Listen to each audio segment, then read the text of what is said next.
Aportando Luz, episodio 93.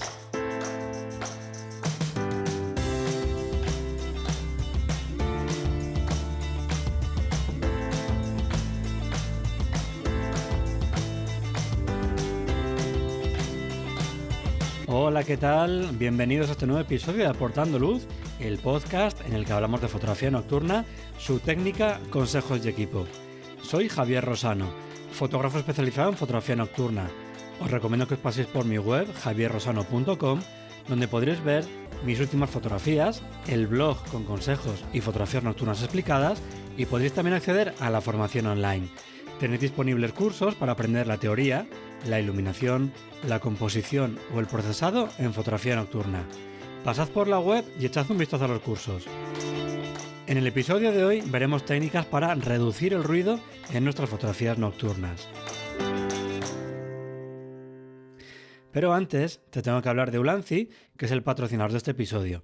Aunque estoy seguro de que ya los conoces, pero bueno, si no es así, te cuento rápidamente que Ulanzi es una marca de accesorios para fotografía y vídeo, como por ejemplo trípodes o iluminación. Y hoy quiero hablarte pues precisamente de sus accesorios de iluminación y en concreto de las luces RGB.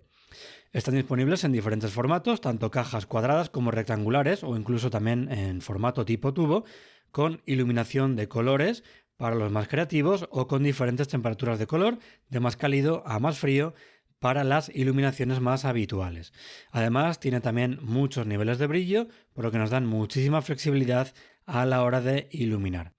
Por ejemplo, en mis favoritas, que son las VL49 Pro, puedes escoger el tono, la saturación y el brillo de la luz. Es como si estuvieras configurando un pincel en Photoshop. Además, no llevan pilas porque van con una batería recargable y ocupan muy poquito, así que son muy fáciles de transportar y de recargar también durante un viaje. Es un tipo de iluminación que desde que lo conocí es el que más utilizo y además con muchísima diferencia, no solo porque puedes dejarla fija en un trípode y olvidarte de ella, una vez que está también configurada, sino por la flexibilidad que da para escoger la luz más adecuada para lo que necesitas en cada momento. Te dejo en las notas del programa un enlace a las luces RGB de Ulanzi por si quieres más información. Y ahora ya sí, vamos con el tema del episodio. Y el episodio de hoy estará dividido en dos partes. Una primera, pues algo más teórica y bueno, pues algo más aburrida, intentaré que no mucho, pero bueno, siempre la teoría suele ser lo más aburrido, pero que yo creo que es necesario para comprender qué ocurrirá en la segunda parte del episodio, en la que veremos cómo reducir el ruido en nuestras fotografías nocturnas. Y quiero empezar contándote cómo es ese proceso desde que la luz llega al sensor hasta que el archivo digital se almacena en nuestra tarjeta de memoria. Espero que ya a estas alturas del podcast todos utilicemos el formato RAW. Bueno, pues como en ese proceso van apareciendo, para desgracia nuestra, varios tipos de ruido. Dividiendo ese proceso dentro de nuestra cámara en dos fases, la que ocurre antes de la amplificación con el ISO y lo que ocurre después de esa amplificación, tenemos antes de la amplificación un ruido fotónico, que es un ruido que es independiente de la cámara, que es inherente a la luz y que es el producido pues por la diferente cantidad de fotones que llegan a cada fotocaptor de nuestro sensor. Cuanto mayor sea la luz que captamos, más pequeño va a ser este ruido fotónico, pero en fotografía nocturna estamos en un ambiente con poquitas luces y este ruido pues va a tener su importancia. Luego se le suma también un ruido térmico, que también es muy habitual en fotografía nocturna, sobre todo cuando utilizamos exposiciones más largas, que está relacionado precisamente con ese calentamiento del sensor. Llegamos al amplificador, donde en función del ISO que estemos utilizando, la señal que hemos captado y el ruido se amplifica más o se amplifica menos.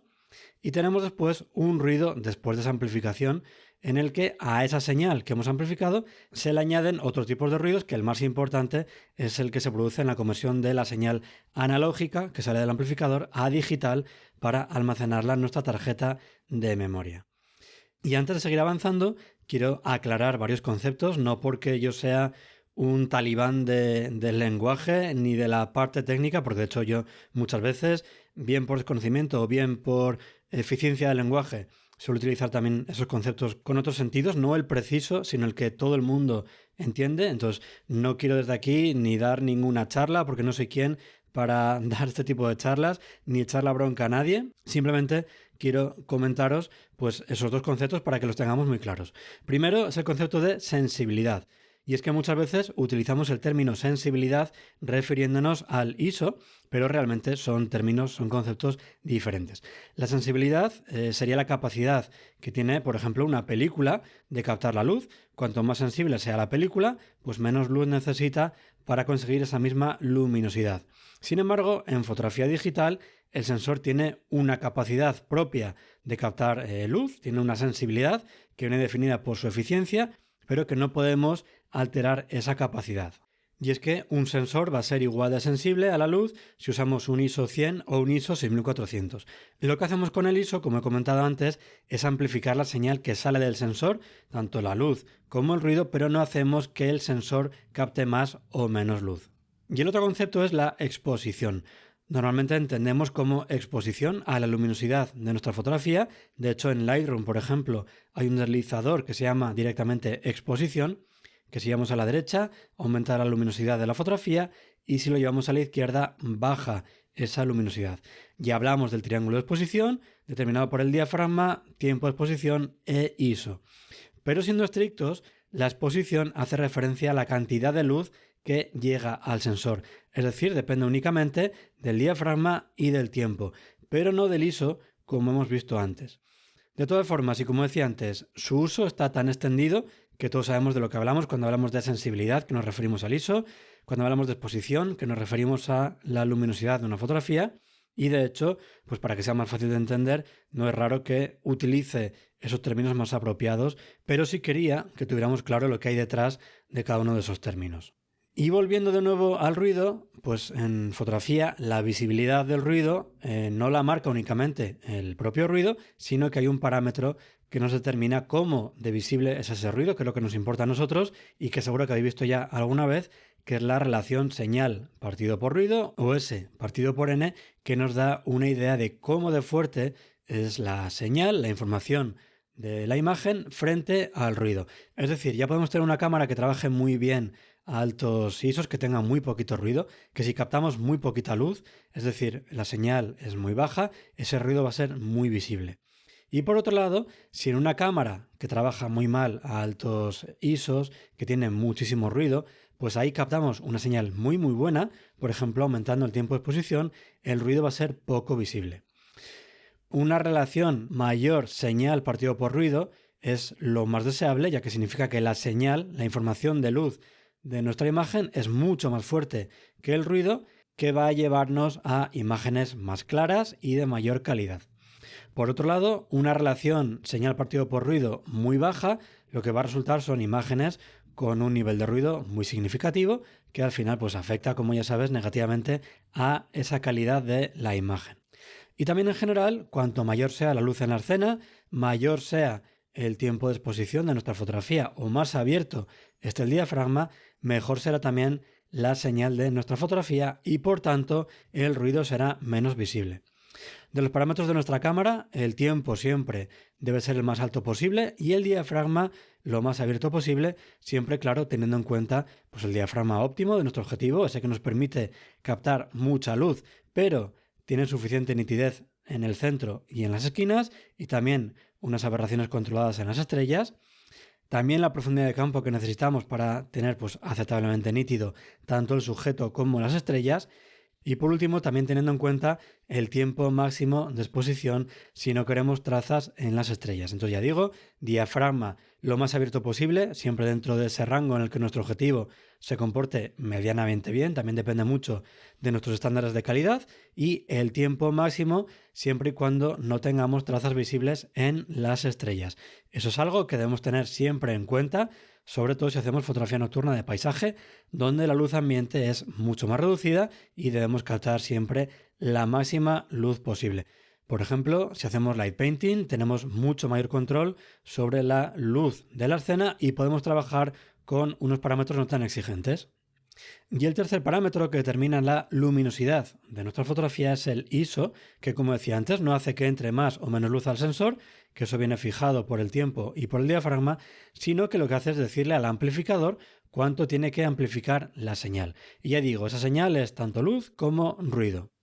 Y el ISO, por norma general, porque depende de la cámara y del rango en el que estemos trabajando será el que nos dé una exposición correcta, porque siempre va a ser mejor a nivel de ruido aumentar la luminosidad de la fotografía en la cámara con el ISO que hacerlo durante el revelado. Eso sí, mucho cuidado con no llegar a utilizar los ISOs forzados de las cámaras, porque esos ISOs forzados lo que hacen es aumentar la luminosidad igual que lo haríamos nosotros en el revelado, lo hacen de una forma digital. Y acabo de decir que lo ideal sería utilizar el valor de ISO necesario, por alto que sea, excepto, y seguro que ya lo has adivinado, en las cámaras que tienen comportamiento de ISO invariante. En esas cámaras, subir la luminosidad de la fotografía con el ISO no nos aporta ninguna ventaja, trabajando siempre, claro, en un rango concreto de valores de ISO, pero sí que puede hacernos que quememos las luces más altas de la escena, como por ejemplo la de las estrellas. En esos casos es mucho más eficiente incrementar la luminosidad, no con el ISO en la cámara, sino con el deslizador, en este caso sí, de exposición durante el revelado. Respecto a esto, no voy a extender ya más porque ya lo hice lo suficiente, tanto en el podcast, en el episodio 39, y también un curso online donde vemos varios ejemplos, la teoría de todo lo que hay detrás de esto y cuándo lo uso y no lo uso.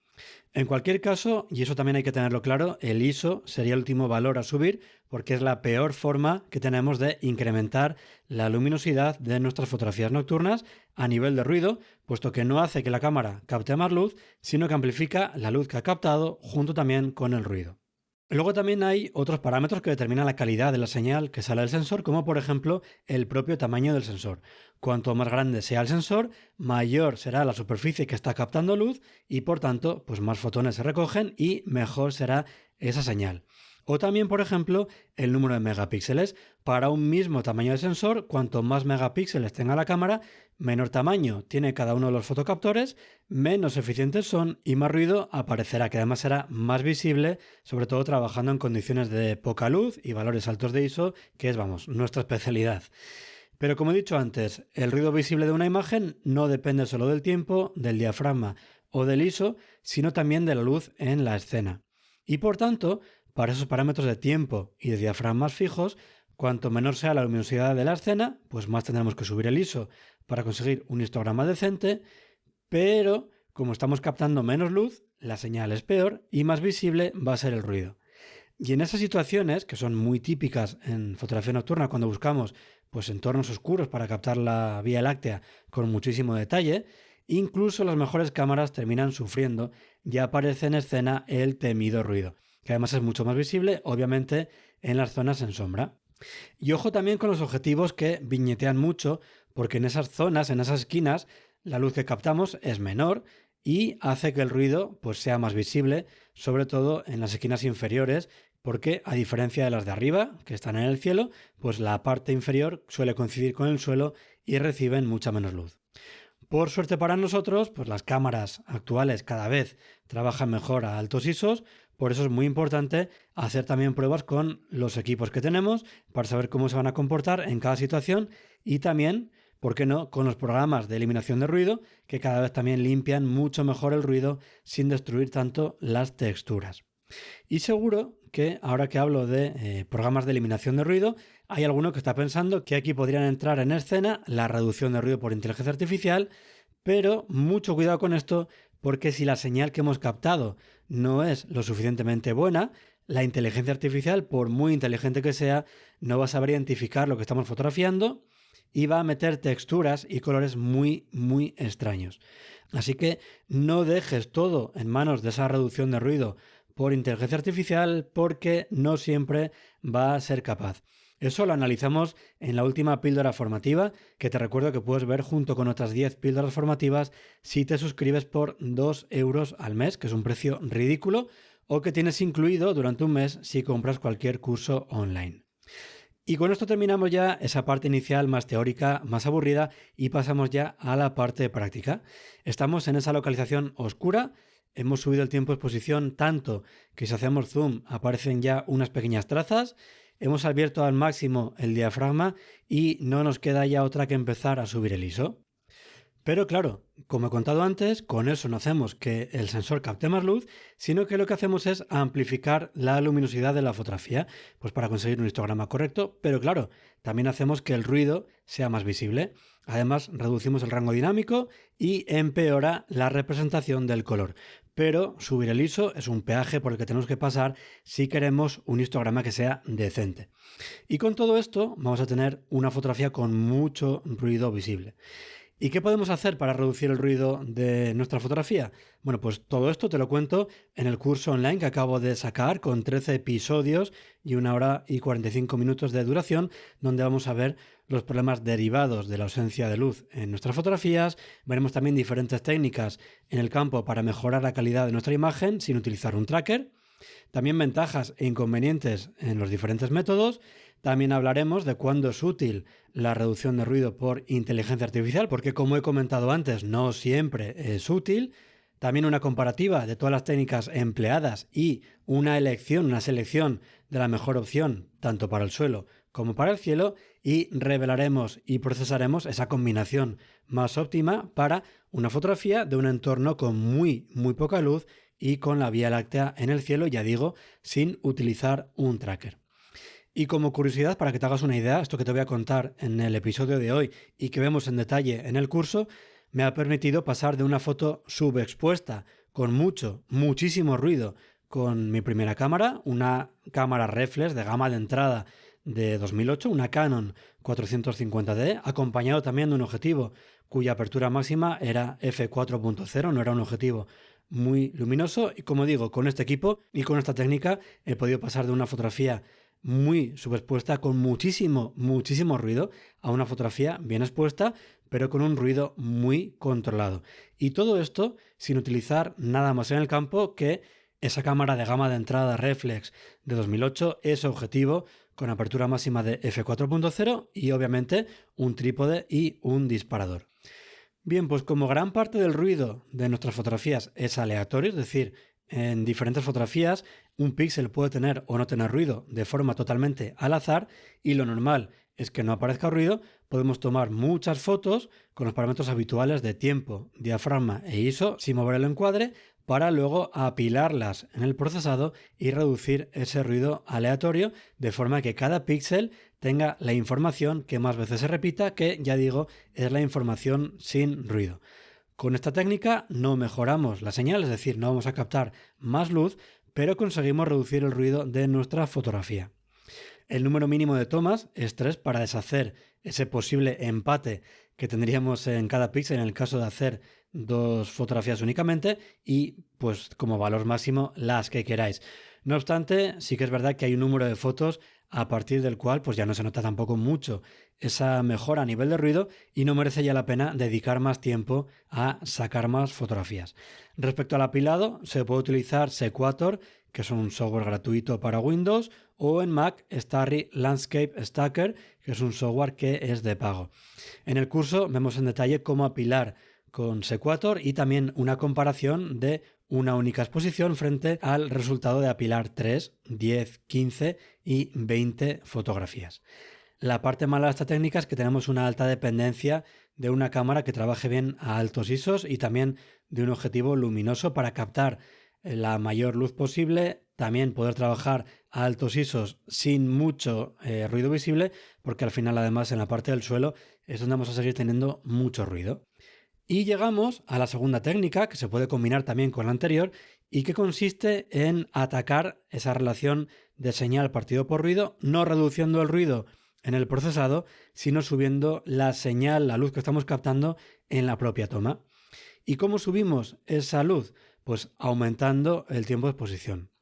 ¿Cuánto lo aumentamos? Bueno, pues dependerá de muchísimas cosas, como el diafragma que estemos utilizando, la luz ambiente de la escena, pero suele rondar tiempos de 3 o 4 minutos. También es verdad que según la temperatura ambiente y la cámara que estemos utilizando, existe también un valor en el que pues empieza a aparecer mucho ruido por calentamiento del sensor y ya no merece la pena tampoco incrementar más ese tiempo de exposición. Esto, cuidado, porque no nos vale para el cielo, porque necesitaríamos un tracker para mantener las estrellas puntuales y sin él pues tendríamos trazas en las estrellas, pero sí que nos vale para el suelo, que suele ser la zona que recibe menos luz, la que está más a la izquierda en nuestro histograma y por tanto donde el ruido es más visible. Únicamente, entre comillas, es únicamente, tenemos que hacer otra foto para tener estrellas puntuales, que es la foto que haríamos habitualmente y que hicimos también en la técnica anterior y combinarlas en el procesado. Además, para esta técnica, como subimos el tiempo de exposición, podemos bajar el ISO, por lo que no necesitamos una cámara que trabaje bien a ISOs tan altos como antes, e incluso también podemos cerrar algo más el diafragma si estamos trabajando con un objetivo pues, que no tenga una buena nitidez o que tenga también aberraciones en las estrellas y pues un tercio de paso, 2/3 de paso o incluso un paso completo nos puede venir muy bien para trabajar en un punto más dulce de nuestro objetivo. Esta fotografía para el suelo también se puede hacer antes del anochecer astronómico, cuando aún hay un poquito más de luz ambiente, y en este caso pues necesitaremos menos tiempo de exposición porque tenemos más luz ambiente, por lo que el ruido por calentamiento será menor. Podremos también bajar un poquito más el ISO y usar también un diafragma algo más cerrado.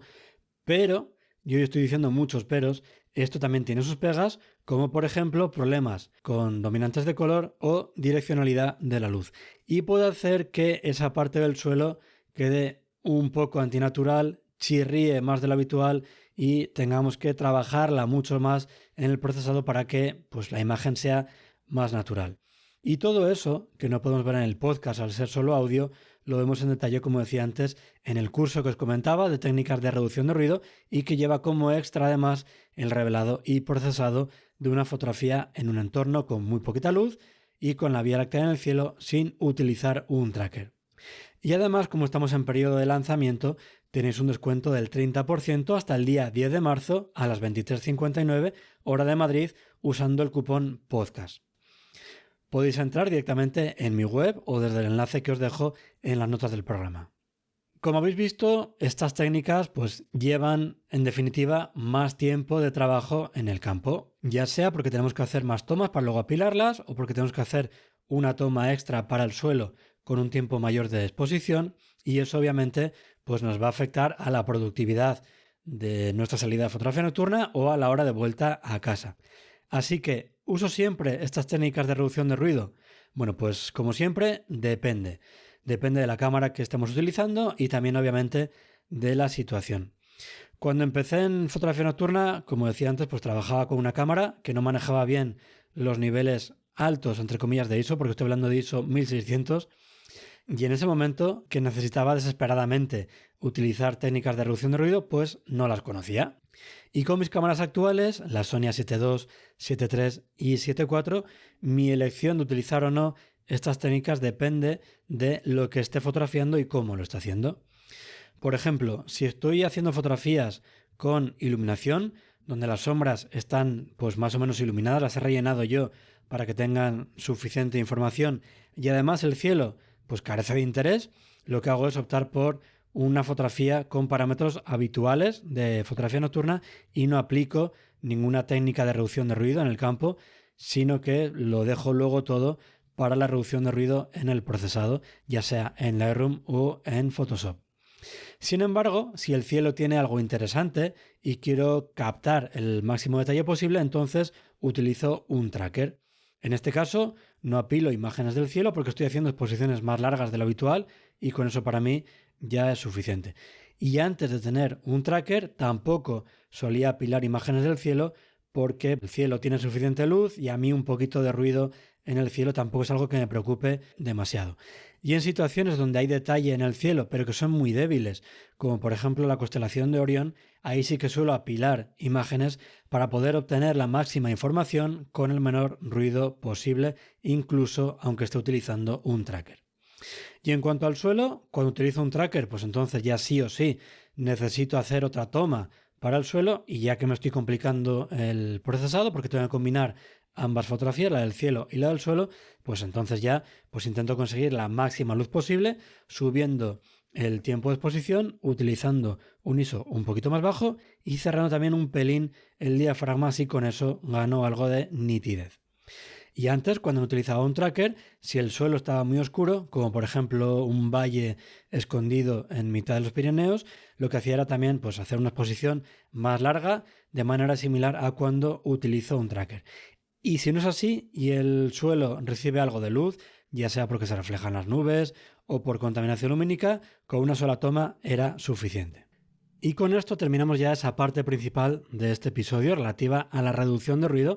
Y antes de terminar, te quiero explicar cómo hice una fotografía nocturna bastante reciente, que es una fotografía de Orión y un ciervo, que te dejo el enlace a la fotografía en las notas del episodio. Pero antes de llegar a la parte más técnica, voy a empezar por la parte relativa al ciervo. Y es que en mi trabajo decoran bastante las oficinas durante Navidad y los accesorios de decoración más baratos, que además también son más fáciles que se estropeen al almacenarlos de un año para otro, pues lo que hacen es regalarlos a los empleados. Y en 2022 conseguí un reno de cartón, que es un reno de un tamaño bastante grande y que está formado por 3 piezas: el cuerpo, las patas delanteras y las traseras. Todo eso va encajado y además es más fácil de transportar. Y me pareció un buen sujeto para una felicitación navideña, pero le faltaba algo porque en la cabeza únicamente tiene pues los agujeros de los ojos y la forma de las orejas, no tiene nada de cuernos. Entonces como que le faltaba algo, ¿no? Y con ayuda de mis hijos recortamos unos cuernos de cartón para que pues esa silueta llamara algo más la atención. Y aprovechando una salida para fotografiar a Orión sobre la Torre de Moñux en Soria, pues me llevé el reno para hacerle una fotografía junto a una encina y con Orión, con la constelación de Orión justo sobre ellos.